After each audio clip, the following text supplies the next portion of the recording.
जय हिंद विद्यार्थी मित्र हो, स्वागत आहे तुमचं मनस्वी अकॅडमी या यूट्यूब चॅनलवर। आपण या व्हिडिओमध्ये SSC GD 2023च्या जानेवारी फेब्रुवारीमध्ये जे पेपर झाले होते त्याच्यामधली पहिल्या दिवशीची तिसरी शिफ्ट घेणार आहोत। व्हिडिओ थोडा मोठा होईल, एकदम डिटेलमध्ये मी प्रश्नांचं जसं की सांस्कृतिक वगैरे जे काही पुरस्कार होते, नर्त्यांगना त्यांच्याविषयी डिटेल माहिती टाकलेली आहे आणि थोडे करंट अफेअर्स पण यामध्ये येतील तुम्हाला पाहण्यामध्ये। त्यामुळं पेन आणि वही घेऊन बसा आणि व्हिडिओला सुरुवात करू आपण लगेच।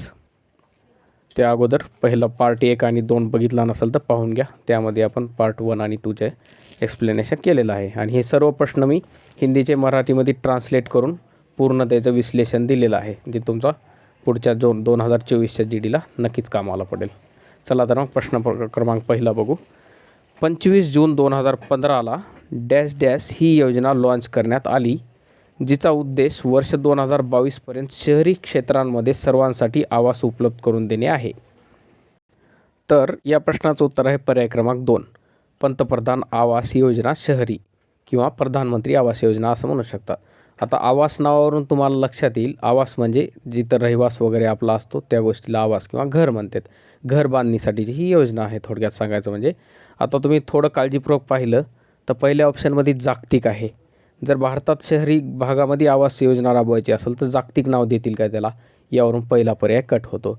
आता चौथ्या ऑप्शनमध्ये ओ स्मार्ट नाव आहे। ओ म्हणजे ओशियन, या योजनेविषयी ऐकलं असेल तुम्ही तर हे समुद्राविषयी योजना आहे, मग हा पण पर्याय कट होऊन जाईल या ठिकाणी। आणि पंतप्रधान गरीब कल्याण योजना, तर ह्या योजनेमध्ये थोडं कन्फ्युजन होऊ शकते तुम्हाला, पण असं पर्याय कट करत गेल्या तर तुम्हाला उत्तर आरामात भेटून जाईल प्रश्नाचं। ठीक आहे, चला तर मग थोडं आपण स्पष्टीकरण बघू। प्रधानमंत्री आवास योजना कधी सुरू करण्यात आली होती? 25 जून 2015ला। तारीख लक्षात ठेवा, 25 जून जरी लक्षात ठेवलं नाही तरी 2015 हे वर्ष तरी लक्षात ठेवा, कारण थेट त्याच्यावर प्रश्न विचारतील पुन्हा एकदा। 2022पर्यंत सर्वांसाठी घरे उपलब्ध करून देणे हे त्याचं लक्ष्य होतं। कधीपर्यंत? 2022पर्यंत हे लक्ष्य होतं, म्हणून तुम्हाला गेल्या वेळेस ते प्रश्न विचारला गेला होता।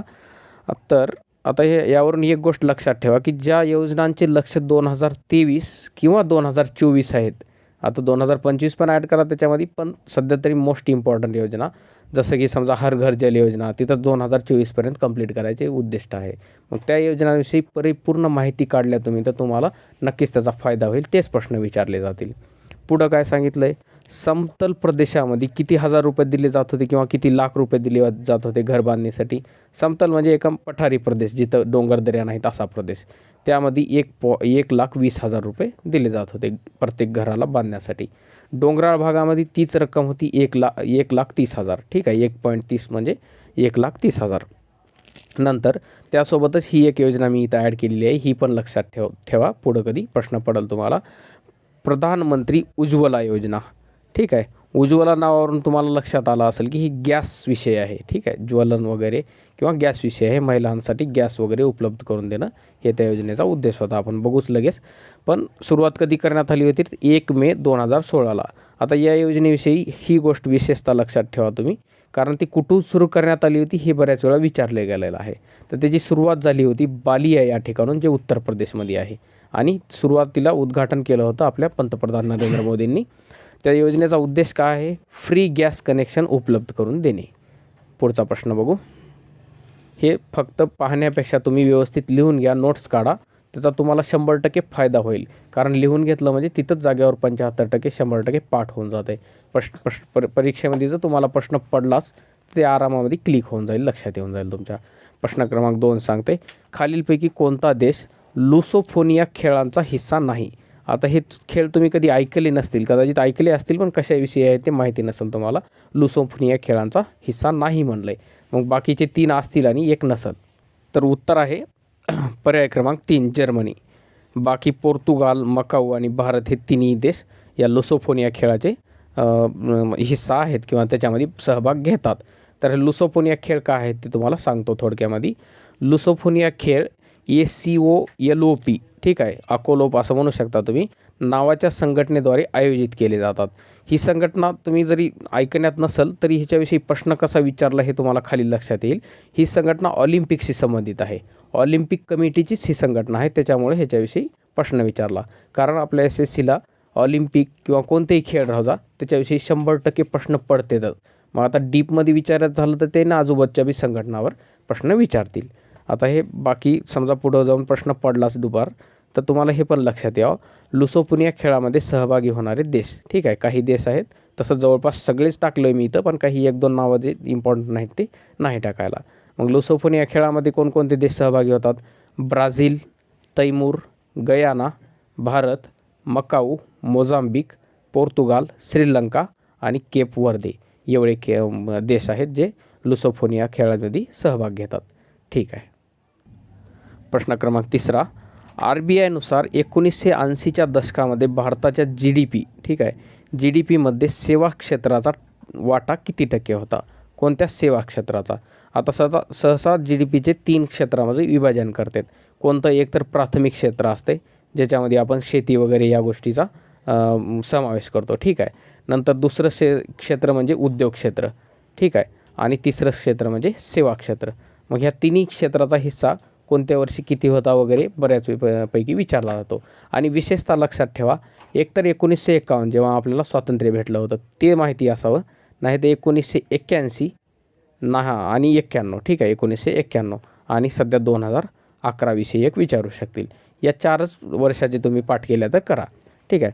उत्तर बघू आपण प्रश्नाचं. पहिले पर्याय क्रमांक 1 36.6% हिस्सा आहे. आता इथं दिले RBIनुसार. सहसा ही आकडेवारी जी आहे ते CSO ही संघटना काढत होती. ठीक आहे, CSO हे GDP मोजण्यासाठी संघटना होती, पण हे RBIनुसार दिले. मग हे जे आकडे आहेत ते लई मागं पुढं फरक पडत नाही, ते जवळपासच येतात. तर थोडं याविषयी विश्लेषण सांगतो मी तुम्हाला. हे एवढे आकडे पाठ करा तुम्ही, म्हणजे तुम्हाला GDPच्या क्षेत्रावर जर हिस्सेदारीवर प्रश्न विचारलाच तर चुकणार नाही तुमचा. तर भारताच्या GDPचे क्षेत्रीय वितरण कसे आहे बघा. 1950-51 स्वातंत्र्य जसं भेटलं आपल्याला त्या ठिकाणी बघा, कृषी क्षेत्राचा हिस्सा होता पूर्ण 53%. नंतर उद्योग क्षेत्राचा हिस्सा होता 16% आणि सेवा क्षेत्राचा 30% होता. आता तुम्हाला इथं लक्षात येईल की प्राथमिक क्षेत्रामध्ये आपले सुरुवातीला लई लोक गुंतलेले होते, त्याच्यामुळे इथं जास्त आहे. आणि उद्योग क्षेत्र एकदम कमी गरिबी असल्यामुळं उद्योग क्षेत्राचा जास्त विकास झाला नव्हता. त्यानंतर 1980-81च्या दशकामध्ये जे आपल्याला प्रश्न पडलेला आहे, कृषी क्षेत्राचा 36% हिस्सा होता आणि सेवा क्षेत्राचा 38% हिस्सा होता. आता RBIनुसार 36.6 दिलेलं आहे उत्तर, पण तुम्हाला हे 38च्या आजूबाजूला दुसरा आकडा दिसणार नाही, त्याच्यामुळे ते उत्तर तुम्ही करू शकता क्लिक. नंतर उद्योग क्षेत्राचा 1980-81च्या दशकामध्ये 25% हिस्सा होता. आता हे आकडे तुम्ही कसे पाठ करणार काय नाही ते लॉजिक तुम्ही व्यवस्थित लावा, पण हे एकदम म्हणजे थोडक्यात झालं. याच्याबाहेर एकतर प्रश्न विचारत नाहीत आणि समजा एखाद्या वेळेस विचारलात तर तुम्ही हे आकड्याच्या आधारावर उत्तर आरामात देऊ शकता. ठीक आहे. 1990-91ला हे जे दशक आहेत हे आपले उखाजा धरण जे तुम्हाला माहिती असेल, उदारीकरण, खाजगीकरण आणि जागतिकीकरण या धोरणाच्या टायमिंगमधले प्रश्न विचारले जातात सहसा. 1991ला जे आपण लागू केलं होतं त्या बाबतीत. मग 1990-91ला किती होता? कृषी क्षेत्राचा वाटा 29%, उद्योग 27%, सेवा क्षेत्र 42%. तसेच 2010-11नुसार जसं आता हे लक्षात येईल तुम्हाला, वरून खाली शेती क्षेत्राचा किंवा कृषी क्षेत्राचा वाटा कमी होत गेलेला आहे. ठीक आहे. 2010-11ला कृषी 14, नंतर उद्योग 28 आणि सेवा क्षेत्र म्हणलं की 57%. या सेवा क्षेत्राचा वाटा वरचेवर वाढत गेला आहे, हे लक्षात राहू द्या तुमचं. सहसा उद्योग क्षेत्राचा वाटा थोडा वाढलेला आहे, पण सहसा समजा समानच असतो उद्योग क्षेत्राचा वाटा. 1980-81च्या दशकापासून जवळपास सारखाच आहे. शेतीचा कमी होत गेला आहे आणि सेवा क्षेत्राचा वाढत गेलेला आहे, लक्षात राहू द्या.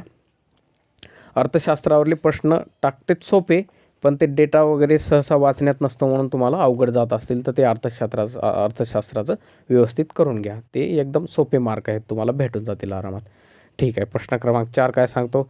खालीलपैकी कोणता उत्सव सणाविषयी आलं आसामची देवता देवी कामाख्याच्या मासिक चक्राच्या कालावधीला चिन्हांकित करते? आता हा एकदम फेमस प्रश्न झाला आहे, आजकाल बऱ्याच ठिकाणी विचारलेत. हे MPSC कंबाईनलासुद्धा प्रश्न विचारला गेला होता याविषयी. तर लक्षात ठेवा, जो कामाख्या देवी विषयी जो मेळा आहे तो आसाममध्ये साजरा केला जातो. जे आसाम म्हणलं की आपली ब्रह्मपुत्रा नदी तुम्हाला लक्षात आली पाहिजे. ठीक आहे. ब्रह्मपुत्रा नदीच्या किनाऱ्यावर पण साजरा होतो हा. तर हा आंबोबाची मेळा म्हणून उत्सव आहे, कामाख्या देवीच्या मंदिराच्या आवारामध्ये साजरा केला जातो, लक्षात ठेवा. आता तुम्हाला आसाम माहिती आहे, आसाम पूर्वोत्तर राज्यांपैकी एक आहे. मग पूर्वोत्तर राज्यांमध्ये जे काही सण साजरे केले जातात ते पूर्ण आपण बघून घेऊ या ठिकाणी. ठीक आहे. ईशान्येकडील, पूर्वोत्तर म्हणजे ईशान्येकडील राज्ये. आता ईशान्येकडे किती, 7 सिस्टर राज्य म्हणतात त्याला, ते 7 राज्य आहेत आणि सिक्कीमला एक ब्रदर म्हणतात, त्याचा भाऊ. ठीक आहे. हे 7 बहिणी आणि एक भाऊ, या 8 राज्यांविषयी आपण इथं डिस्कस करू. ठीक आहे. ते सण वगैरे कोणते उत्सव साजरे केले जातात ते याविषयी प्रश्न बऱ्याच परीक्षेमध्ये विचारलेले आहेत आणि हे सण एकदम महत्त्वाचे आहेत. तुम्हाला संस्कृतीविषयी बरेच प्रश्न विचारले जातात SSCमध्ये. हे तुम्हाला पाठ असावेत सगळे. ठीक आहे. पहिलं राज्य आहे आसाम. यामध्ये बिहू सण साजरा केला जातो. बैशागू, देहिंग पटकाई, बैखो आणि अंबुबाची मेळा, जो आता पडलेला हा प्रश्न. नंतर अरुणाचल प्रदेश, सोलुंग उत्सव, लोसर उत्सव, पांग साऊ उत्सव, तोरग्या महोत्सव आणि मोपिन महोत्सव. आता हे लोसर लक्षात येईल तुम्हाला, हा लडाखमध्ये पण साजरा केला जातो. तर हा लडाखमध्ये पण साजरा केला जातो आणि इकडे साजरा केला जातो. तर हे वेगवेगळ्या टायमिंगला साजरे केले जाणारे सण आहेत, हे तुम्हाला लक्षात यावं. नंतर तिसरा आहे नागालँड. नागालँडमध्ये हार्नबिल महोत्सव, मोआसू महोत्सव, सेकरनेई महोत्सव, ओंगमोंग यमसे. ठीक आहे. 4 नंबर आहे मणिपूर, आओसांग, लाई हरोबा, कांग रथयात्रा, चेरी ब्लॉसम. आता हे रथयात्रा इथं दुसरा एक सण आहे रथयात्रेविषयी, जी रंगनाथ रथयात्रा म्हणते, ती ओडिशामध्ये साजरा केली जाते आणि ही कांगू रथयात्रा जी आहे ती आपली मणिपूरमध्ये साजरी केली जाते. पुढचं आहे राज्य मेघालय. मेघालयमध्ये वांगला, नोंगक्रेम, भेदिनखलम, स्ट्रॉबेरी महोत्सव. राहील लक्षामध्ये. पर्याय क्रमांक 6वं राज्य मिझोराम. ठीक आहे. चापचरकूट, मीमकूट, थाल फवांगकूट. आता हे सगळे जे कूट आहेत ते लक्षात ठेवा. कूट म्हणलं की मिझोराममध्ये. ओके. नंतर त्रिपुरा. काहीतरी लॉजिक लावून लक्षात ठेवण्याचा प्रयत्न करत जा. नंतर त्रिपुरा राज्य, खर्ची पूजा, संतरा उत्सव, बिजू, होजागिरी, कोजागिरी नाही, ही होजागिरी आहे, ध्यानात ठेवा. त्रिपुरामध्ये होजागिरी. नंतर गारिया पूजा. हे त्रिपुरा राज्यातले महोत्सव आहेत. उरला सिक्कीम. सिक्कीममधील लोसूंग. आता लोसर नावाचा महोत्सव अरुणाचल प्रदेशमध्ये आहे आणि लोसूंग म्हणलं की सिक्कीममध्ये आहे. ठीक आहे. नंतर सोनम, लोहसर. ठीक आहे. लोसूंग आणि लोहसर, लला ह जोडून आहे या ठिकाणी, लोसर नाही, लोहसर आहे. नंतर लोसर पण सिक्कीममध्ये साजरा केला जातो आणि अरुणाचल प्रदेशमध्ये साजरा केला जातो. आणि भूमचू महोत्सव. राहील लक्षामध्ये. पुढचा प्रश्न बघू आपण. हे व्यवस्थित लिहून घ्या तुम्ही. मी फास्ट सांगण्याचं कारण असं, तुमचाही टाईमपास झाला नाही पाहिजे आणि तुम्ही लिहून घेतल्या तर तुम्हाला व्यवस्थित त्याच्यावर रिव्हिजन करता येईल. डॅश डॅश उद्योग ट्रान्झिस्टर सेटपासून दूरदर्शन उत्पादनांची विस्तृत श्रेणी व्यापतो. आता कोणता उद्योग आहे ज्यामध्ये ट्रान्झिस्टरचं बी उत्पादन केलं जातं आहे आणि तिथून दूरदर्शन म्हणजे टी व्हीचंही उत्पादन केलं जातं आहे. तुम्हाला बघता क्षणी लक्षात आलं पाहिजे. असे जे काही उपकरण आहेत, जसं की मोबाईल उदाहरणार्थ, टी व्ही झालं, त्याच्यानंतर आता हे ट्रान्झिस्टर म्हणजे ही इलेक्ट्रॉनिक्स उपकरणामधलीच गोष्ट आहे. मग ही इलेक्ट्रॉनिक्स उद्योग किंवा इलेक्ट्रॉनिक्स इंडस्ट्री करू शकता तुम्ही गोल. हे उत्तर आहे पर्याय क्रमांक 4. प्रश्न क्रमांक 6. भारतीय राज्यघटनेत अस्पृश्यता निर्मूलन तरतुदींचा उल्लेख आहे. कोणत्या कलमामध्ये आहे अस्पृश्यता निर्मूलन? उत्तर आहे, ऑप्शन आहेत तुमचे 14, 19, 17 आणि 32. पुन्हा एकदा मी सांगतो, इथं अनुच्छेद लिहिलेला आहे मी आणि कलम म्हणतोय मी, तुम्हाला कलम विचारलेली आहे. तर मग कलम आणि अनुच्छेद दोन्ही सारखेच असतात. ठीक आहे. कलमेलाच अनुच्छेद म्हणतात. उत्तर आहे तुमचं पर्याय क्रमांक 3. अनुच्छेद 17मध्ये अस्पृश्यता निर्मूलन या तरतुदीचा उल्लेख आहे. मग 14मध्ये काय आहे? 14मध्ये समानता. तर कायद्यापुढे समानता असा उल्लेख आहे 14मध्ये. नंतर 19 महत्त्वाचा कलम आहे 19. यामध्ये 6 प्रकारचे स्वातंत्र्य दिलेले आहेत. ठीक आहे. 6 प्रकारचे स्वातंत्र्य कशामध्ये दिलेले आहेत? तर कलम नंबर 19मध्ये. आणि कलम 32 तर तुम्हाला माहीतच आहे, याला घटनेचा आत्मा म्हणतात. तर या जे मूलभूत हक्क आहेत त्याचं जर उल्लंघन झालं तर ते सुप्रीम कोर्टाकडे किंवा सर्वोच्च न्यायालयाकडे दाद मागण्याचा हक्क हा कलम 32मध्ये आहे. पुढं जाऊ. या सगळ्या महत्त्वाच्या ज्या मूलभूत हक्का, घटनेचा भाग 3 वर लिहून घ्या या ठिकाणी. घटनेचा भाग 3 1, 2, 3 या 3मध्ये जवळपास सुरुवातीला 12 पासून ते 35 पर्यंत कलम आहेत. या 12 ते 35 पासून जे कलम आहेत त्यामध्ये 12 आणि 13 सोडलं तर 14 पासून ते पार 32 पर्यंत हे मूलभूत हक्क दिलेले आहेत टोटल. ठीक आहे. मग हे मूलभूत हक्क कोणते जे परीक्षेला पडू शकतील असे मी टाकलो इथं. हे तुम्हाला थेट पाठच असावेत, ह्याला काहीच दुसरा पर्याय नाही. हे तुम्ही पाठच करून ठेवा. हे प्रत्येक परीक्षेला कुठं ना कुठे यावर प्रश्न असतोच. ठीक आहे.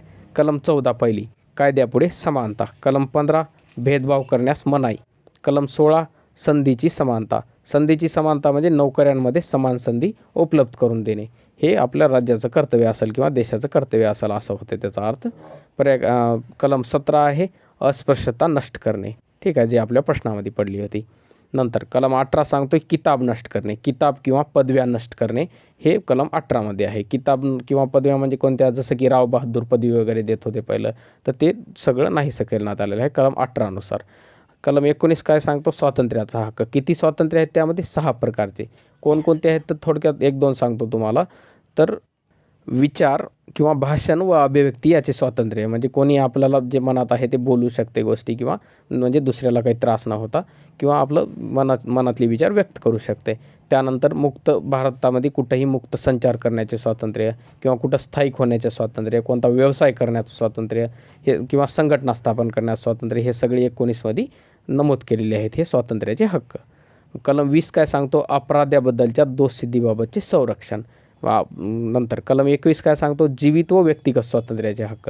यावर पण या अगोदर प्रश्न विचारलेला गेलेला आहे याच पहिल्या किंवा दुसऱ्या शिफ्टमध्ये.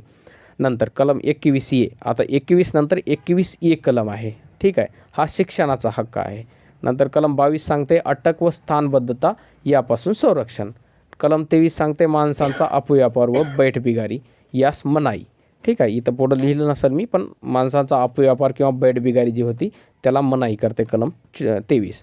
कलम 24 सांगते कारखान्यामध्ये बालकांना काम करण्यास मनाई. 14 वर्षाखालील जे बालक आहेत त्यांना कोणत्याही घातक ठिकाणी काम करण्यास मनाई कोणतं कलम करते तर कलम 24 आहे. याबाहेर तुम्हाला याच्यावर प्रश्न विचारला जाणार नाही.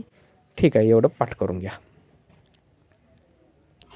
प्रश्न क्रमांक 7 इंडियन मोटरसायकल ग्रँड प्रिक्स स्पर्धा सप्टेंबर 2023ला कोणत्या ठिकाणी आयोजित करण्यात आली. आता इथं लक्ष द्या, तुम्ही सप्टेंबर 2023 टाकलो आहे मी, तर हे या अगोदर विचारलं होतं की सप्टेंबर 2022. मग ते तुम्हाला जुना प्रश्न विचारण्यापेक्षा मी यामध्ये थोडा बदल केला 2023, कारण ही दरवर्षी ग्रँड प्रिक्स होत असते. ते 2022चा काढून 23चा टाकलो. या प्रश्नाचं उत्तर आहे पर्याय क्रमांक 4. गेल्या वेळेस पण नोएडा या ठिकाणी झाली होती आणि ह्या वेळेस पण नोएडा याच ठिकाणी झालेली आहे. नोएडा कोण्या ठिकाणी आहे तर उत्तर प्रदेशमध्ये आहे. आणि ज्या ठिकाणी खेळली गेलेली आहे स्पर्धा तर त्या ठिकाणाला बुद्धा सर्किट असे म्हणतात. ठीक आहे, बुद्धा इंटरनॅशनल सर्किट म्हणजे रेसिंगचा ट्रॅक आहे तो. याविषयी थोडी आपण डिटेल माहिती घेऊ. हा प्रश्न तुम्हाला रिपीट कुठंतरी विचारला जाईल कारण हा खेळासंबंधी आहे. हे सगळं आयोजन खेळाचं ह्याच्यामध्ये येतं. ठीक आहे, तर इंडियन ग्रँड प्रिक्स स्पर्धा 2023 कधी झाली, 24 सप्टेंबर 2023ला, आताच मागच्या 1-2 महिन्यामध्ये. कोण्या ठिकाणी खेळली गेली, Buddha international circuit greater Noida. ठीक आहे, ग्रेटर नोएडा म्हणजे नोएडा लक्षात ठेवल्या तरी चालेल. विजेता कोण झाला तर या व्यक्तीचं नाव ठेवा. मागच्या वेळेस जर तुम्हाला ही स्पर्धा विचारली होती आयोजन, तर ह्यावेळेस याचं नाव विचारतील. मार्को बेझेसी. कुठला आहे, इटली या देशाचा आहे. ही एक दुसरी काही नसून मोटरसायकलची रेसिंग स्पर्धा असते विद्यार्थी मित्र हो. चला पुढे जाऊ. प्रश्न क्रमांक 8. ऑक्सिजनच्या उपस्थितीत मॅग्नेशियम जळते तेव्हा ज्वालांचा रंग कोणता असतो. ठीक आहे, म्हणजे जी ज्योत पेटलेली जाते ती जाळताना, मग त्या ज्योतचा कलर कोणता असतो किंवा त्या जाळ झालेला त्याचा कलर कोणता असतो असं विचारलं तुम्हाला. उत्तर आहे तुमचं पर्याय क्रमांक 3 पांढरा. ठीक आहे, मग आता हे वेगवेगळ्या ज्वाला आणि त्याचा कलर कोणता पेटतो ते आपण थोडक्यात बघून घेऊ. आता हे कॉमन आहे ह्या गोष्टी, ह्याच्या बाहेर तुम्हाला प्रश्न यावेळी विचारला जात नाही. काही मूलद्रव्य जळल्यानंतर त्यांच्या ज्योत हा कलर दाखवतात. हा म्हणजे कोणता कलर दाखवतात ते बघू. आता लिथियम आजकाल लई बातम्यांमध्ये आहे. इथं साठे सापडले, जम्मू काश्मीरमध्ये सापडले किंवा राजस्थानमध्ये सापडले, त्याच्याविषयी बघू आपण. लिथियम जर हवेत जाळला तर तो लाल कलर दाखवतो. सोडियम जाळला तर तो नारंगी कलर दाखवतो. नारंगी म्हणजे ऑरेंज, जो आता मी सध्या पेननं लिहित आहे त्या टाईपमध्ये ऑरेंज कलर असतो, तुम्हाला माहिती आहे. पोटॅशियम जर जाळला तर तो गुलाबी कलर दाखवतो. ठीक आहे, कॅल्शियम जाळला तर तो नारंगी लाल प्रकारचा कलर दाखवतो. आणि मॅग्नेशियम जाळला तर तो पांढरा कलर दाखवतो, जे आपल्या प्रश्नामध्ये आहे. राहील लक्षामध्ये. चला पुढचा प्रश्न बघू आपण. खाली दिलेल्या 4 पर्यायांपैकी 3 सिलेंटराटा. ठीक आहे, तुम्ही हे इंग्लिशमध्ये वाचल्या तर तुम्हाला कोलेंटराटा काहीतरी वेगळंच प्रोनाऊन्सिएशन करताल, तरी मी ते टाकलो आहे. तर सिलेंटराटा संघातील उदाहरणे आहेत. आता ह्याचं हिंदीमध्ये नाव नव्हतंच तिथं आणि मराठीमध्ये ह्याला सिलेंटराटाच म्हणतात आणि इंग्लिशमध्ये बी सिलेंटराटाच म्हणतात, लक्षात राहू द्या. तर खालील 4 पर्यायांपैकी 3 सिलेंटराटा संघातील उदाहरणे आहेत. त्यापैकी वेगळा असलेला पर्याय शोधा म्हणले, म्हणजे सिलेंटराटा गटामधील नसलेला पर्याय शोधायचा तुम्हाला.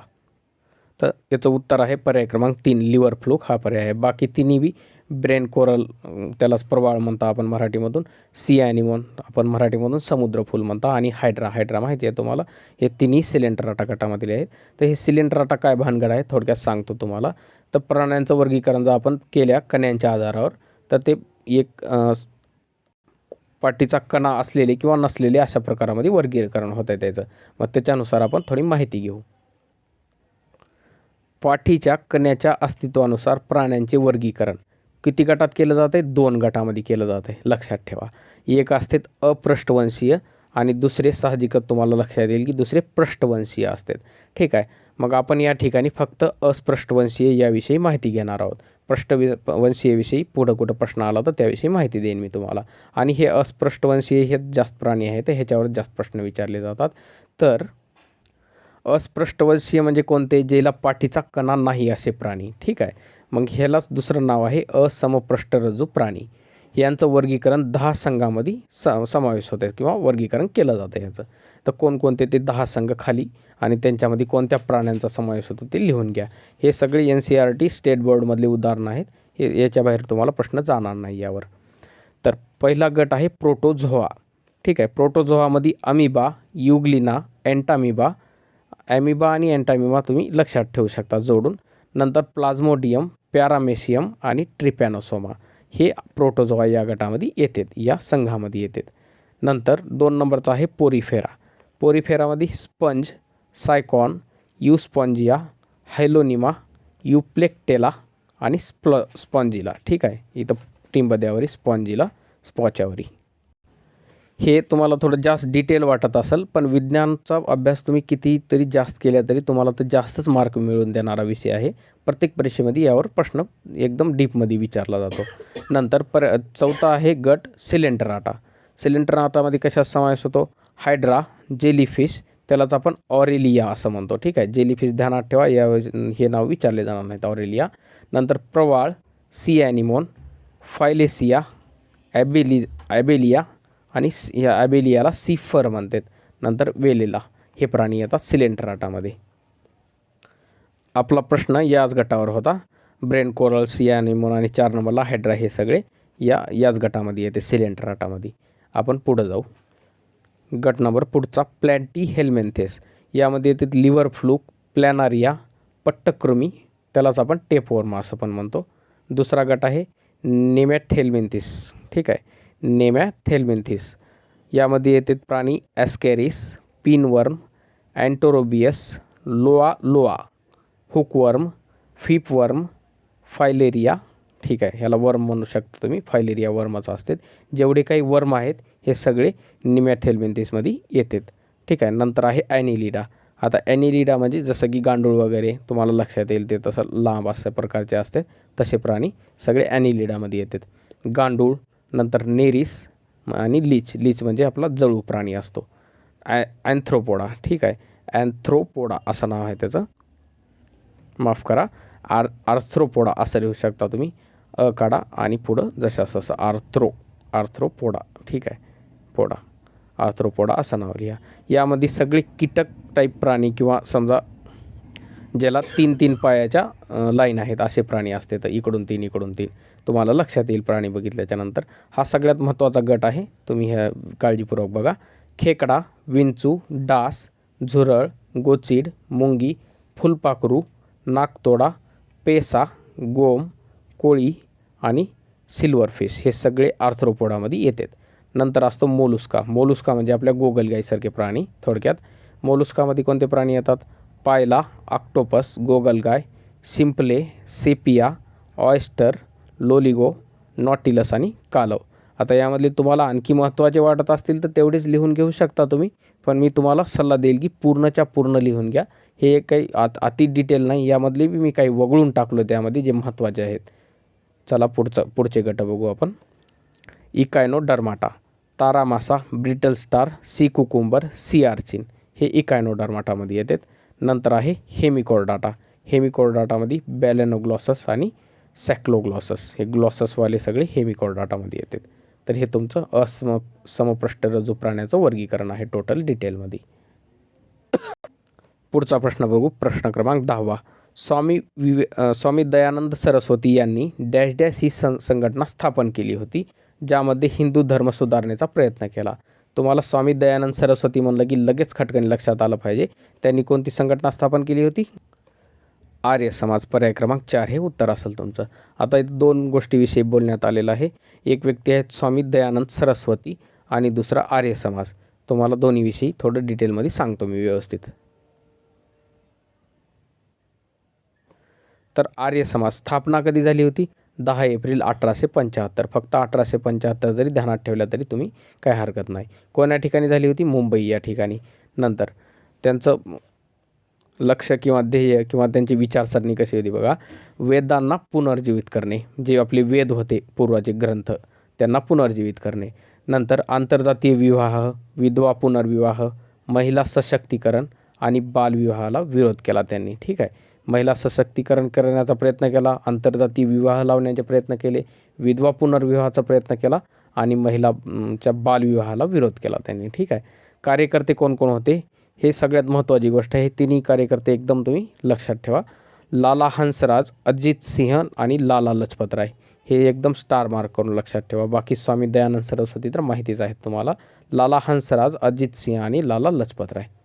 बाकी आपण पुढं स्वामी दयानंद सरस्वती यांच्याविषयी माहिती घेऊ डिटेलमध्ये. यांचा जन्म 1824ला झाला होता. कोण्या ठिकाणी? टंकारा या ठिकाणी, गुजरात राज्यामध्ये. आणि नंतर डिटेलमध्ये सांगायचं म्हणजे 12 फेब्रुवारी 1824 या वर्षी झाला होता. एकेश्वरवादी होते त्यांनी. एकाच देवावर श्रद्धा होती त्यांची. मूर्तीपूजेला विरोध करत होते आणि वेदांकडे चला असा त्यांचा नारा होता. ठीक आहे. गो बॅक टू वेदास, वेदों की ओर चलो. त्यांचं मूळ नाव होतं मूलशंकर तिवारी. मूळ नावच मूलशंकर तिवारी होतं स्वामी दयानंद सरस्वती यांचं. ठीक आहे. नंतर त्यांचे गुरु कोण होते? स्वामी विरजानंद दंडीशा. ठीक आहे. स्वामी विरजानंद दंडीशा हे दयानंद सरस्वती यांचे गुरु होते. त्यांचं साहित्य कोणतं आहे बघू आपण. सत्यार्थ प्रकाश, व्यवहार भानू आणि ऋग्वेदादी भाष्य भूमिका. यामध्ये सत्यार्थ प्रकाश एकदम महत्त्वाची आहे गोष्टी.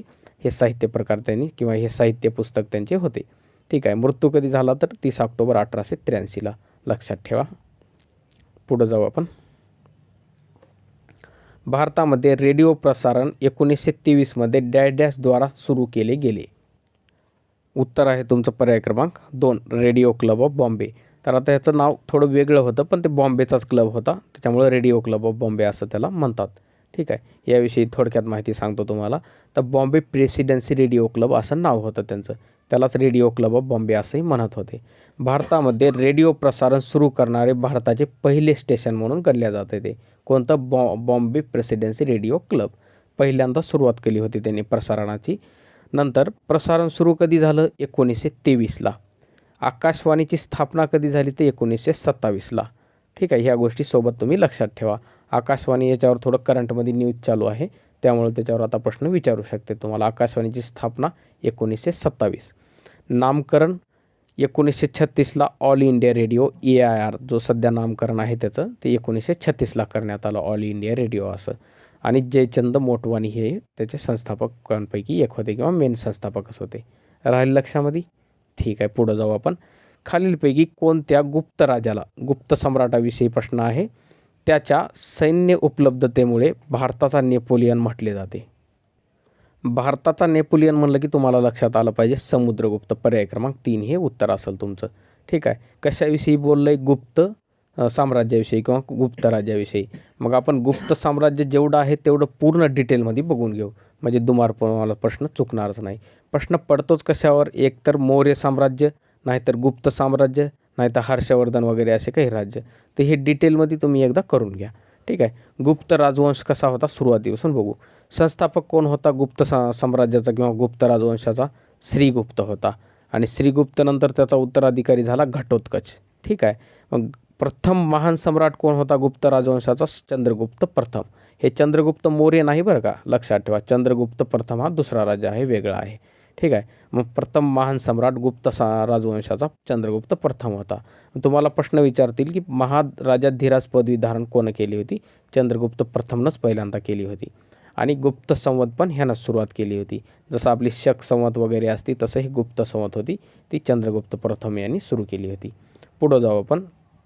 नंतर चंद्रगुप्तचा उत्तराधिकारी झाला समुद्रगुप्त, ज्याच्याविषयी आपला प्रश्न आहे.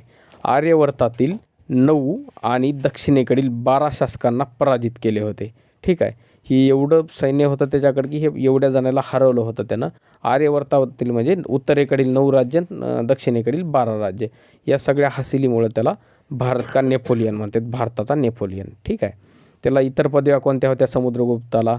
अश्वमेधकर्ता, त्यानं अश्वमेध यज्ञ केला होता, त्याच्यामुळे त्याला अश्वमेधकर्ता म्हणतात. विक्रमंक, परम भागवत. ठीक आहे. ही उपाधी महत्त्वाची आहे, एकदम लक्षात ठेवा पक्की. परम भागवत उपाधी कोणाच हासिल केली होती? तर समुद्रगुप्तनं. नंतर त्याला कविराज असंही म्हणतात. आणि त्याचा दरबारी कवी कोण होता? तर हरिसेन. यावर पण प्रश्न विचारलेला आहे. समुद्रगुप्तचा दरबारी कवी कोण होता? तर हरिसेन होता. ठीक आहे. पुढे जाऊ आपण. ही गुप्त राजवंश असा आहे विद्यार्थी मित्र की यावर मॅक्झिमम प्रश्न आलेले आहेत. चंद्रगुप्त प्रथम बघितला, समुद्रगुप्त बघितला, आता चंद्रगुप्त द्वितीय विषयी माहिती घेऊ आपण. चीनी यात्री फाहियान जे होता, फाहियान असं लिहा किंवा फाह्यान असंही लिहा, दोन्हीपैकी कोणतंही तुम्हाला परीक्षेमध्ये येऊ शकते नाव. ठीक आहे. हिंदी मराठीमध्ये थोडं वेगवेगळ्या लिहिल्या जाते ते. तर चीनी यात्री फाहियान कोणाच्या राजवटीमध्ये आला होता भारतात? तर चंद्रगुप्त द्वितीय याच्या दरबारामध्ये आला होता. शकांवर विजय प्राप्त केली होती आणि त्या निषेधार्थ समजा म्हणजे ते विजय प्राप्त केल्यामुळं चंद्रगुप्त द्वितीयनं चांदीचे सिक्के चालविले होते. ठीक आहे. कशाचे? चांदीचे सिक्के. नवरत्न होते याच्या दरबारामध्ये. हा पण एक महत्त्वाचा प्रश्न आहे. तर नवरत्न किंवा 9 कार्यकर्ते जे वेगवेगळ्या कलेमध्ये पारंगत होते ते कोणाच्या दरबारात होते? तर चंद्रगुप्त द्वितीयच्या होते. 9 विद्वानांचे मंडळ म्हणतात त्याला नवरत्न. राजकवी कोण होता ह्याचा? शाब नावाचा राजकवी होता. आणि कालिदासविषयी तुम्ही ऐकलंच असेल तर ते कालिदास यांच्याच समकालीन किंवा यांच्याच राज्यकाळामध्ये होते म्हणून समजल्या जाते. पुढे जाऊ आपण. नंतर चंद्रगुप्त द्वितीय नंतर आला कुमारगुप्त. तर याच्याविषयी एक गोष्ट विशेष लक्षात ठेवा. नालंदा विश्वविद्यालय जे होतं त्याची स्थापना कुमारगुप्त यांनी केली होती. ठीक आहे. गुप्त वंशाचा अंतिम शासक कोण होता? विष्णुगुप्त. नंतर गुप्त काळामध्ये सर्वात महत्त्वाचे व्यापार केंद्र कोणते होते? उज्जैन. ठीक आहे. उज्जैन सध्या कुठं आहे? मध्य प्रदेशमध्ये. आणि कोणत्या नदीच्या काठावर आहे? तर शिप्रा नदीच्या काठावर. लक्षात ठेवा. या ठिकाणी कुंभमेळा भरतो. तर हे गुप्त काळामध्ये एक सर्वात महत्त्वाचे व्यापार केंद्र होते उज्जैन या ठिकाणी. गुप्त शासकांचा राजधर्म कोणता होता? तर वैष्णववादी होते हे. काही शैव म्हणतील किंवा काही वेगवेगळे म्हणतील, तर त्या प्रकारे लक्षात ठेवा हे वैष्णव म्हणजे विष्णूचे अनुयायी होते. नंतर अजिंठ्यातील गुफा नंबर 16 आणि 17 या गुप्तकालीन आहेत. हे विशेष आहे. सर्व गुफा नाही तर 16 आणि 17 या 2 गुफा ज्या आहेत त्या गुप्तकालीन आहेत. यावर थेट प्रश्न विचारला जाईल तुम्हाला. याचा संबंध बौद्ध धर्माच्या महायान शाखेशी जोडला आहे. बौद्ध धर्माची जी हीनयान आणि महायान 2 शाखा आहेत त्यापैकी महायान शाखेशी संबंध आहे. कशाचा? ह्या अजिंठ्यातील 16 आणि 17 नंबरच्या गुफांचा. पुढं जाऊ आपण. आता ही पूर्ण माहिती एकदम डिटेल आहे गुप्त साम्राज्याविषयी. तर याविषयी तुम्हाला होईल तेवढं एकदम व्यवस्थित लिहून घ्या तुम्ही. आणि हे डिटेल मी 2-3 पुस्तकामधून काढलेले आहे, त्यामुळे ह्या बाहेर प्रश्न जाणार नाही 100%. ठीक आहे. मंदिर बनविण्याच्या कलेचा उगम कुठून झाला? तर गुप्त काळातच झाला. लक्षात ठेवा. जे मंदिराची रचना वगैरे सुरुवात झाली बनवायला, बांधकामाला, ते गुप्त काळातच झालेला होता. नगरांचे क्रमिक पतन ही गुप्त काळाची विशेषता आहे. प्रश्न कसा विचारला जाईल? नगरांचे क्रमिक पतन ही कोणत्या राजवटीतील विशेषता आहे किंवा कोणत्या राजवटीची विशेषता आहे? तर हे गुप्त काळाचीच आहे. ठीक आहे. यांच्या काळात भरभराटीला पण भरपूर शहरं आले आणि पतन पण झालं त्यांचं, म्हणजे त्यांचा खाली पण पडले त्यांनी विकासाच्या ह्याच्यातून. मंदिरांना व ब्राह्मणांना. ठीक आहे. मंदिरांना, आता पूर्णविराम द्यायचा विसरला. मंदिरांना आणि ब्राह्मणांना सर्वात अधिक ग्राम म्हणजेच गाव अनुदान म्हणून कोण दिलं? तर गुप्त राजाने दिलेलं आहे. लक्षात ठेवा. पुढं जाऊ आपण. हे तुम्हाला थोडं डिटेलमध्ये वाटत असेल पण हा विशेष व्हिडिओ मी त्याच्यासाठीच बनवलेला आहे. प्रत्येक ठिकाणी पूर्ण माहिती व्यवस्थित दिलेली आहे मी तुम्हाला. संस्कृती झालं किंवा कोणतं प्राचीन वगैरे इतिहासावर प्रश्न असेल तर व्हिडिओ मोठा होईल. पूर्ण शेवटपर्यंत बघा. व्यवस्थित तुम्ही लिहून घेतल्या तर याच व्हिडिओमध्ये तुमचे कमीत कमी 500पर्यंत प्रश्न कवर होऊन जातील या 20 प्रश्नांच्या मालिकेमध्येच. लक्षात ठेवा. ठीक आहे. हे प्रश्न कुठं ना कुठं पडलेले आहेत आणि तेच डेटा मी व्यवस्थित कलेक्ट करून सांगतो आहे तुम्हाला. जर फास्ट होत असेल असं वाटत असेल तर तुम्ही कमेंट करून तसं सांगा. मी तुम्हाला आणखी व्यवस्थित एकदम स्लोमध्ये सांगण्याचा प्रयत्न करतो. चला मग प्रश्न क्रमांक 13. राष्ट्रीय उत्पन्नाची मोजमाप करताना डॅश हा घटक म्हणून घेतला जातो. ठीक आहे. कोणता घेतला जातो हा अर्थशास्त्रावरला प्रश्न आहे. ठीक आहे. नंतर ऑप्शन आहे तुमचे निर्यात, वीज बिल, रसायनांचा वापर आणि रस्ते उभारणी. ठीक आहे. आता हे बाकीचे जर ऑप्शन बघितलं तर दिसताक्षणी कट होतात. कसे कट होतात सांगतो तुम्हाला. आपण राष्ट्रीय उत्पन्नाची मोजमाप करल्या म्हणजे हे देश लेवलची गोष्ट आहे. ठीक आहे. आता ही वीज बिल वगैरे हे घरगुती गोष्टी, हे रसायनांचा वापर किंवा रस्ते उभारणी ह्या गोष्टीचा काही फरकच पडत नाही याला. तर निर्यात किंवा आयात या ज्या गोष्टी आहेत त्या राष्ट्रीय उत्पन्नाच्या मोजमापामध्ये गणल्या जातात. समजा काही आपण जास्त निर्यात केली आणि आयात कमी केली तर आपलं राष्ट्रीय उत्पन्न 100% जास्तच असणार ना, निर्यात जर जास्त केली तर, कारण पैसा भेटेल आणि त्याच्यातून आपलं उत्पन्नाची वाढेल. अशा प्रकारचा कन्सेप्ट आहे हा. थोडा विचार केला तरी अर्थशास्त्राचे प्रश्न सुटण्यासारखे आहेत. ते सोडवण्याचा प्रयत्न करा. आता हे थोडक्यात सांगतो मी तुम्हाला. राष्ट्रीय उत्पन्न कसं मोजलं जाते. राष्ट्रीय उत्पन्न म्हणजे देशांतर्गत उत्पन्न वजा परदेशास प्रदान केलेले घटक उत्पन्न अधिक परदेशातून प्राप्त घटक उत्पन्न. आता देशांतर्गत उत्पन्न म्हणजे काय लक्षात घ्या. जे देशामधल्या आपल्या कंपन्या वगैरे आहेत त्यांची कमाई, ठीक आहे, वजा परदेशास प्रदान केलेले म्हणजे आपण काही आयात करायचं असेल, तांदूळ आणायचे असतील देशामध्ये आपल्या किंवा दुसरं काही आणायचं असेल तर ते आपण परदेशास उत्पन्न देणार, पैसे देणार आणि घेणार. आणि आपल्या देशातून जर दुसऱ्या देशानं काही घेतलं तर ते परदेशातून प्राप्त घटक उत्पन्न असा अर्थ होतो त्याचा. हे तुम्ही इथं समजून घेतलं तर तुम्हाला हे सूत्र पाठ करायची अजिबात गरजच नाही. तुम्हाला ते आरामात लक्षात राहून जाईल. ठीक आहे. राष्ट्रीय उत्पन्न म्हणतो मी तुम्हाला. राष्ट्रीय म्हणजे पूर्ण देशाचंच उत्पन्न. त्यामध्ये 2 कन्सेप्ट असते. देशांतर्गत म्हणजे देशाच्या मतात ज्या कंपन्या आहेत त्यानं तयार केलेलं उत्पन्न. नंतर आपण काही कोणाला काही विकलं तर ते उत्पन्न आपल्याला प्राप्त होणार आणि आपण कोणाकडून काही घेतलं तर ते दुसऱ्या देशाला जाणार. मग हे वजा प्लस केल्याच्यानंतर एकूण राष्ट्रीय उत्पन्न भेटतं आहे आपल्याला. राष्ट्रीय उत्पन्नाच्या संकल्पनेत केवळ निवासींना प्राप्त होणाऱ्या घटक उत्पन्नाचा समावेश होतो. केवळ निवासींना. ठीक आहे. म्हणजे जे आपल्या देशामध्ये निवास करतात त्या कार्यकर्त्यांना प्राप्त घटक उत्पन्नाचा समावेश करतात. जर आपल्या देशातून कोणी बाहेर गेलं आणि तिथं जाऊन त्यानं कमाई करत असेल तर त्याचा गणितामध्ये धरल्या जात नाही. ठीक आहे. राहू द्या लक्षामध्ये एवढे. हे 2 मुद्दे व्यवस्थित लिहून घ्या. पुढं जाऊ आपण.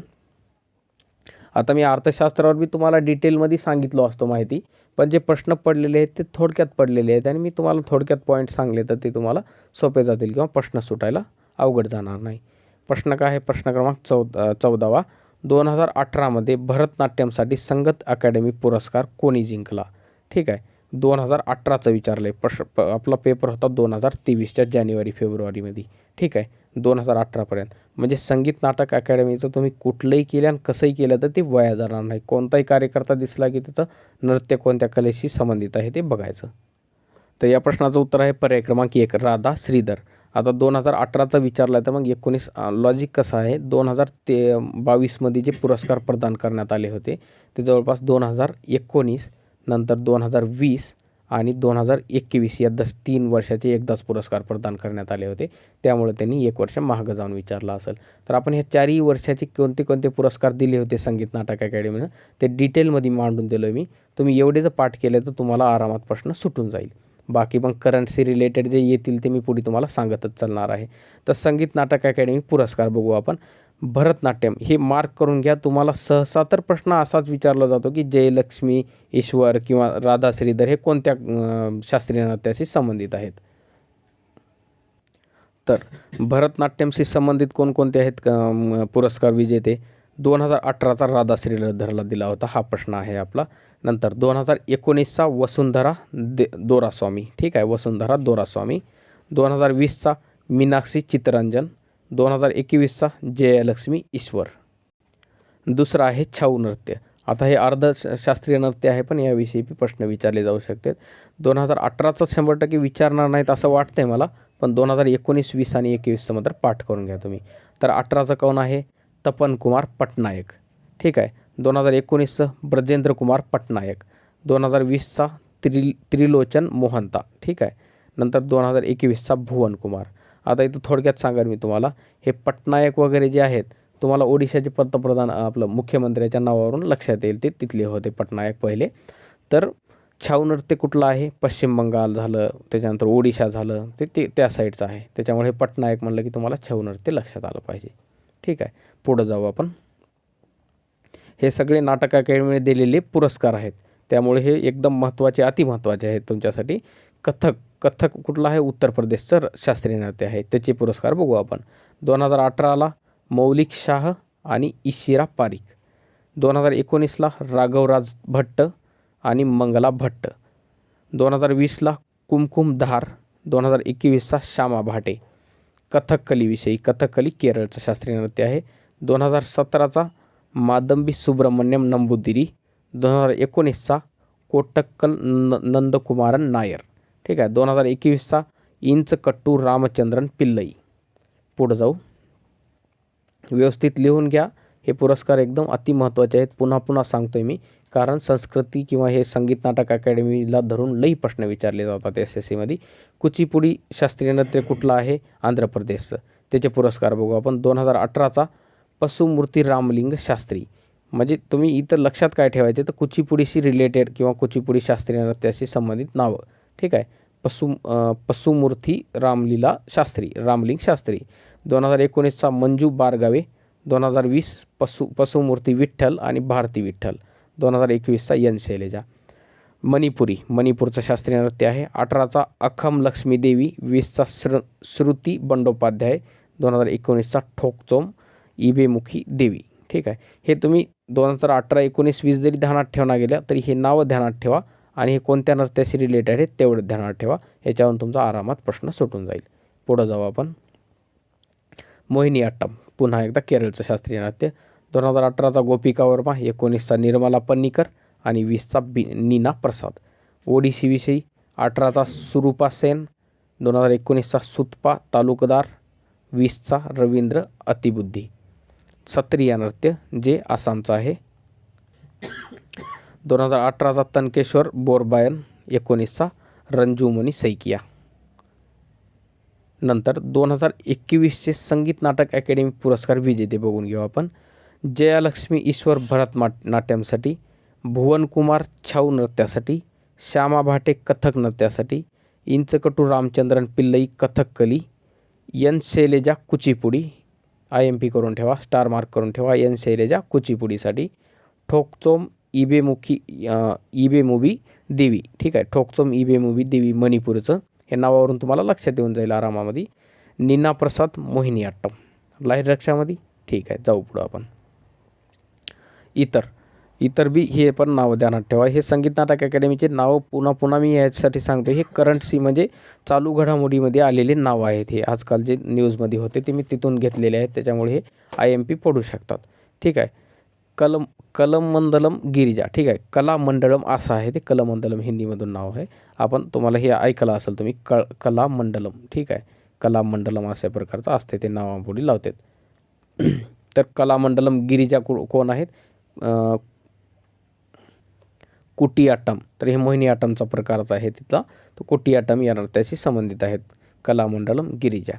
त्याच्यानंतर विजय कुमार जिना डान्ससाठी संगीत नाटक अकॅडमीचा पुरस्कार. विभा दाघीच संपूर्ण योगदानासाठी त्याला दिला होता. आणि प्रेमचंद होंबळ संपूर्ण योगदानासाठी. ठीक आहे. 2021चे जे पुरस्कार दिलेले आहेत ते यावर्षी दिलेत म्हणून हे मी नाव टाकलो इथं.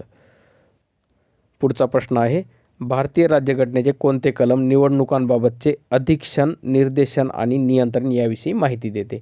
अधीक्षण म्हणजे त्यांचे जे अध्यक्ष आहेत किंवा समजा बाकी जे गोष्टी आहेत, नेमणूक अधिकारी वगैरे केलेले, ह्या सगळ्या गोष्टी यामध्ये येतात.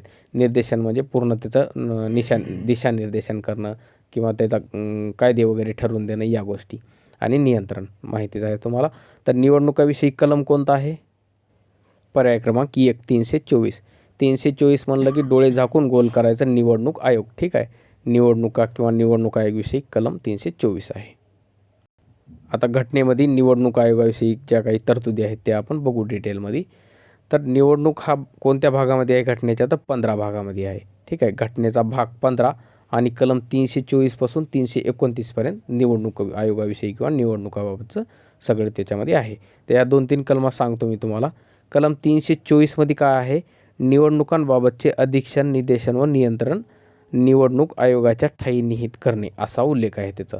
म्हणजे निवडणूक आयोगाविषयी कलम कोणता आहे म्हणून विचारलं तुम्हाला तर तुम्ही 324 लिहिणार. ठीक आहे. नंतर 325 कलम कशाविषयी आहे?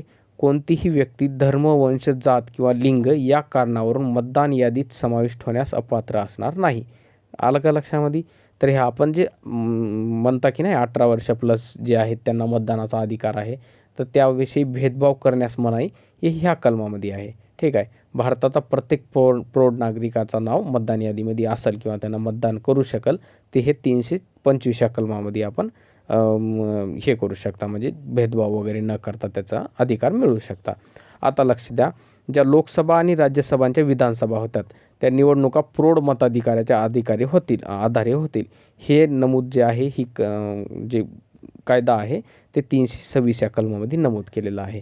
325मध्ये या गोष्टीवरून भेदभाव करत नाहीत आणि 326मध्ये सांगितलं की वय वगैरे जे आहे ते सगळे प्रौढ नागरिक आहेत त्याला मतदान करण्याचा अधिकार असेल. नंतर कलम 329 सांगते निवडणूक विषयक बाबींमध्ये न्यायालयाला हस्तक्षेप करण्यास मनाई. महत्त्वाचं कलम आहे 329, जे निवडणुकाच्या बाबी आहेत त्याच्यामध्ये न्यायालय कधीच ढवळाढवळ करत नाही. एवढेच कलम आहे, ह्याच्या बाहेर तुम्हाला ह्याच्याविषयी प्रश्न विचारला जाणार नाही निवडणूक आयोगाविषयी. नंतर प्रश्न क्रमांक 16 सांगते की नोव्हेंबर 2022नुसार खालीलपैकी कोण दिल्लीचे उपराज्यपाल आहेत. आता लक्ष द्या, नोव्हेंबर 2022 म्हणजे जवळपास जानेवारी फेब्रुवारीमध्ये पेपर होते, तर एक 2-3 महिन्याखालची गोष्ट आहे समजा ती, म्हणजे हा करंटचा प्रश्न आहे. तर याचं उत्तर सध्या पण दिल्लीचे उपराज्यपाल तेच आहेत, मी हे बदललं नाही, त्याचं कारण तेच आहे. पर्याय क्रमांक 4 विनय कुमार सक्सेना हे आहेत, सध्या पण तेच आहेत आणि ते नोव्हेंबर 2022मध्ये झाले होते. मग आता राज्यपाल जे बदलले आहेत किंवा जे अगोदरपासून आहेत ते सगळेच सांगतो तुम्हाला थोडक्यामध्ये. ठीक आहे. थोडक्यामध्ये म्हणजे हे पूर्ण डिटेलच आहे. आता प्रत्येक राज्याचा राज्यपाल कोण आणि ते पद वगैरे ते नवीन धारण करू द्या किंवा जुने असू द्या, ते कोणती न्यूज आली तर ते उत्तर येऊन जाईल तुमचं. केंद्रशासित प्रदेश आणि राज्यपाल बघू आपण. अंदमान आणि निकोबार बेट, ठीक आहे, DK जोशी. चंदीगड बनवारीलाल पुरोहित. दादरा नगर हवेली आणि दमण दीव ही एकच झाला आहे आता, पहिले 2 होते पण आता एकच आहे. याच्यावर प्रश्न विचारला जाऊ शकते तुम्हाला. हे प्रफुल्ल पटेल असतील. ठीक आहे, दादरा नगर हवेली आणि दमण दीवचे. दिल्लीचे कोण आहेत आताच बघितले, विनय कुमार सक्सेना. जम्मू आणि काश्मीरचे मनोज सिन्हा. लक्षद्वीपचे प्रफुल्ल पटेल. आता प्रफुल्ल पटेल इथं या एक ठिकाणी आहेत नाव आणि या एक ठिकाणी आहे, तर हे तुम्हाला लक्षात आलं पाहिजे. लक्षद्वीप आणि दादरा नगर हवेली दमण दीवचा प्रफुल्ल पटेल आहे. नंतर BD मिश्रा लडाखचे, हे पण IMP करून ठेवा, लडाखचेही विचारतील. पुद्दुचेरीचे तमिळिसाई सौंदरराजन. आता तुम्हाला लक्षात येईल की काही जे राज्यपाल आहेत ते त्या राज्याचे बी राज्यपाल आहेत आणि त्यांना केंद्रशासित प्रदेशाचा बी कार्यभार दिलेला आहे. तर हे सहसा असंच असते. जसं की आता सुद्धा चंदीगडचे जे आहेत तिथं आजूबाजूला कोणतं राज्य आहे तर पंजाब वगैरे त्या ठिकाणचा कारभार दिलेला असतो. त्यानंतर पुद्दुचेरी तमिळनाडू किंवा तेलंगणा अशा ठिकाणचा तमिळनाई सौंदरराजन यांच्याखाली जे आहे तिथलाच तो कारभार दुसरा त्यांना दिला जातो. हे तुम्ही लिंक लावून लक्षात ठेवू शकता. नाहीतर 1-2 नावं आहेत वेगवेगळे आणि ते 2 राज्यांचे कसे असू शकतात असं कन्फ्यूज होऊ नका. बाकी आपण हे 8 केंद्रशासित प्रदेश बघितले, आता पूर्ण राज्य बघू. ठीक आहे. राज्य आणि राज्यपाल एकदम नंबर 1मध्ये वजनात हेडलाईन टाकून ठेवा आणि व्यवस्थित लक्ष द्या. आंध्र प्रदेशचे राज्यपाल सय्यद अब्दुल नाझीर. अरुणाचल प्रदेश कैवल्य त्रिविक्रम पटनाईक यांची नवीन नियुक्ती झालेली आहे, हे स्टार मार्क करा. आसामचे गुलाबचंद कटारिया. बिहारचे राजेंद्र विश्वनाथ आर्लेकर. छत्तीसगड विश्वभूषण हरिश्चंदन. गोवा PS श्रीधरन पिल्लई. गुजरात आचार्य देवव्रत. पुढं जाऊ, गुजरात आचार्य देवव्रत बघितले आपण. हरियाणा श्री बंडारू दत्तात्रय. हिमाचल प्रदेश शिवप्रताप शुक्ला. झारखंड CP राधाकृष्णन. कर्नाटक थावरचंद गेहलोत. केरळ आरिफ मोहम्मद खान. मध्य प्रदेश मंगूबाई छगनभाई पटेल. महाराष्ट्राचे रमेश बैस यांची पण नवीन नियुक्ती, म्हणजे बरेच दिवस झाले पण या अगोदर त्रिपुराचे राज्यपाल होते आणि झारखंडचे पण राज्यपाल होते. लक्षात ठेवा, झारखंड हे नाव लक्षात ठेवा. ठीक आहे, रमेश बैसविषयी. पुढे जाऊ आपण. मणिपूर अनुसया उईके. मेघालयचे राज्यपाल फागू चव्हाण. मिझोराम हरिभाऊ कंबमपती. नागालँड ला गणेशन. ओडिशा रघुवर दास. पंजाब बनवारीलाल पुरोहित. राजस्थान कलराज मिश्रा. सिक्कीम लक्ष्मण प्रसाद आचार्य. ठीक आहे, चला पुढे जाऊ. तमिळनाडू RN रवी. तेलंगणा तमिळिसाई सौंदरराजन. मी सांगितलं होतं तुम्हाला कुठलं, पुद्दुचेरीचे आणि तेलंगणाचे तमिलिसाई सौंदरराजन आहेत. नंतर त्रिपुरा इंद्रसेन रेड्डी नालू, हे पण नाव लक्षात ठेवा, हे पण महत्त्वाचं आहे. उत्तर प्रदेश आनंदीबेन पटेल, उत्तराखंड गुरमीत सिंग, पश्चिम बंगाल सी.व्ही. आनंदा बोस. ठीक आहे, एवढे हे पूर्ण आपले 28 राज्य आणि 8 केंद्रशासित प्रदेश हे पूर्ण राज्यपाल आहेत. तुम्हाला कामाला पडतील 100%च प्रश्न ह्यावर विचारला जाईल. मी स्टार मार्क केलं म्हणून तेच तुम्ही लक्षात ठेवा असं काही नाही बरं का. आता ते नोटीस होते माणसाला, हे आजकाल नियुक्त्या झालेल्या आहेत म्हणून तेवढं मी स्टार मार्क करतो आहे. पण बाकीचे पण तुम्हाला कुठं ना कुठं विचारले जातील कोणत्या तरी शिफ्टला, त्याच्यामुळे सगळे पाठ असणं कामाचं आहे. प्रश्न क्रमांक 17, ई कृष्णा अय्यर यांचा संबंध कोणत्या नृत्यशैलीशी आहे? मी मागं सांगितलं होतं तुम्हाला, कोणतंही नाव आलं संगीताविषयी किंवा नृत्याविषयी तर ते तुम्ही ध्यानात ठेवायलाच पाहिजे. या प्रश्नाचं उत्तर आहे भरतनाट्यम, पर्याय क्रमांक 1. ठीक आहे, आपण याविषयी भरपूर माहिती घेतलेली आहे, तुम्ही ती व्यवस्थित केल्या म्हणजे प्रश्नाचं उत्तर चुकणार नाही तुमचं. भारतामध्ये प्रत्येक डॅश नंतर एक वेळा जनगणना होते. या उत्तर कोणीही देऊ शकल, तर हे पर्याय क्रमांक 3, प्रत्येक 10 वर्षानंतर एक वेळा जनगणना होते. ठीक आहे, 10 वर्षामधून एक वेळा. तर जनगणनेविषयी जर थोडक्यात असा वरचा प्रश्न विचारला तर काय विचारू शकतील? जनगणना पहिली कधी झाली होती? 1872ला. कोणाच्या काळात? लॉर्ड मेयोच्या काळात. मग लॉर्ड मेयोला काय म्हणतात? तर आर्थिक विकेंद्रीकरणाचा जनक म्हणतात. आता विद्यार्थी मित्र, हे लॉर्ड वगैरे नावं तुम्हाला आवडत असतील नसतील त्याचा विषय नाही, पण हे काय फरक पडते, कोणालाही काही जरी नाव असेल तर तुम्ही असंच ध्यानात ठेवा म्हणजे तुम्हाला सोपं जाईल. त्याच्याविषयी जरी तुमच्या मनात इज्जत नसली, बी मनात नाही इंग्रज होते त्याचा विषय नाही, पण तुम्हाला नावं आहेत तसे तसे लक्षात ठेवा, सोपं जाईल. याच्याविषयी काही खाडखोड करण्याचा प्रयत्न करू नका. ठीक आहे, डॉग मेओ म्हणा नाही तर लॉर्ड मेओ म्हणा, चालतं आहे, काही हरकत नाही. चला, पहिली जनगणना कधी झाली होती? 1872ला. आता याच्याविषयी थोडा बदल आहे. काय आहे तर 1881ला एक जनगणना झाली होती, तर तिला पण पहिली म्हणतात. पण कोणती पहिली म्हणतात? तर अधिकृत श्रेणीमधील पहिली जनगणना ही 1881ची होती. आता 1872 नंतर किती वर्षाला? 9 वर्षाला. ठीक आहे, 1881वर जाते. मग ती 1881ची जनगणना होती, ती चालू किंवा अधिकृत संख्येची पहिली जनगणना होती असं म्हणतात. का? कारण 1881पासून थेट 10-10 वर्षाला पुढं जनगणना होत आलेली आहे. ठीक आहे, मग 2011च्या जनगणनेविषयी माहिती घेऊ आपण. 2011ची एकूणातील 15वी, ठीक आहे, एकूणपैकी 15वी व स्वातंत्र्यानंतरची 7वी जनगणना होती. ह्याचा अर्थ स्वातंत्र्याच्या अगोदर 8 आणि स्वातंत्र्याच्या नंतर 7 जनगणना झाल्यात आतापर्यंत. 7 आणि 7 14 आणि 15 अशा टोटल 15 जनगणना झाल्यात. 2011ची 15वी होती. तुम्हाला जर विचारलं 2022 किंवा 23मध्ये होईल किंवा 24मध्ये होईल ती जनगणना कितवी, तर डोळे झाकून 16 करा. स्वातंत्र्याच्या अगोदर 8 आणि स्वातंत्र्याच्या नंतरची 8वी. राहील लक्षामध्ये? चला पुढे जाऊ. मार्च 2022मध्ये कोणत्या केंद्रीय मंत्र्याने India water pitch pilot scale startup challenge launch केले?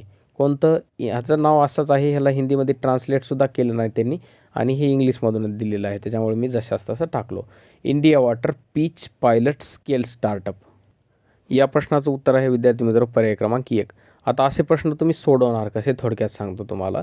फक्त तुम्हाला एवढं माहिती असलं पाहिजे की India water pitch pilot scale startup जर समजा चालू घडामोडीमध्ये असेल तर ते कशाविषयी आहे ते माहिती घेत जा तुम्ही. ठीक आहे, कोणती योजना आली अवघड जरी वाटत असेल तर ती कशाविषयी आहे बघत जा. आता हे जे स्टार्टअप चॅलेंज आहे त्यामध्ये जे नवीन कंपन्यांचे अर्ज किंवा त्यांना संधी दिली होती किंवा तुम्ही काहीतरी नवीन इनोव्हेशन करा वगैरे, आणि त्याच्याविषयी हे चॅलेंज त्यांनी ऑर्गनाईज केलं होतं किंवा लॉन्च केलं होतं.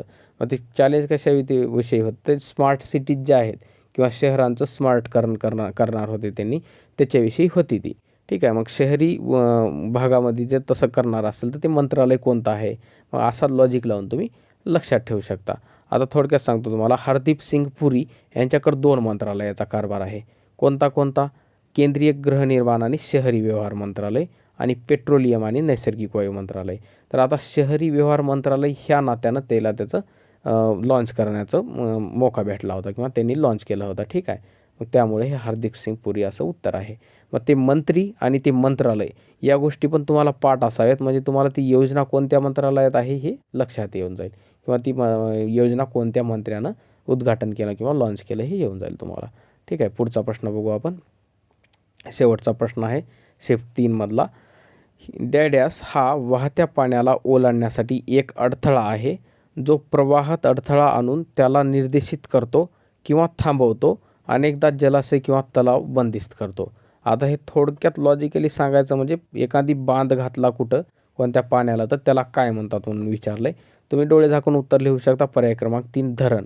ठीक आहे. हे प्रश्न एकदम लांबलचक आहे म्हणून काय असा काही वेगळा प्रश्न विचारलेला नाही, ते सोपा आहे प्रश्न. अशा प्रश्नाचं उत्तर चुकत जाणू का, हे फुकटचे मार्क देऊन जाणारे प्रश्न असतात. तर अशा प्रकारे हे आजचे 20 प्रश्न होते. व्हिडिओ थोडा मोठा झाला असेल, मी एकदम डिटेलमध्ये माहिती टाकलो आहे. तुम्हाला हे प्रश्न जर तुम्ही व्यवस्थित लिहिल्या, व्यवस्थित केल्या तर हे तुम्हाला परीक्षेला प्रश्न ह्याच्या बाहेर सहसा जाणार नाही. आणि लॉजिक असा आहे विद्यार्थी मित्र की जर तुम्हाला लक्षात किंवा ध्यानात ठेवायच्या असतील गोष्टी, पाठ करायच्या असतील, तर ते प्रश्नाच्या माध्यमातूनच सोडून पाठ केल्या तर ते तुम्हाला परफेक्ट लक्षात राहतात. ठीक आहे. तर अशा प्रकारे हे आजचे 20 प्रश्न होते आणि तिसरी शिफ्ट होती पार्ट 3 म्हणून अपलोड करतो आहे मी. तुम्हाला व्हिडिओ आवडला तर 100% लाईक करा आणि सबस्क्राईब करा चॅनलला आणि मित्रांना शेअर करायला विसरू नका. जय महाराष्ट्र.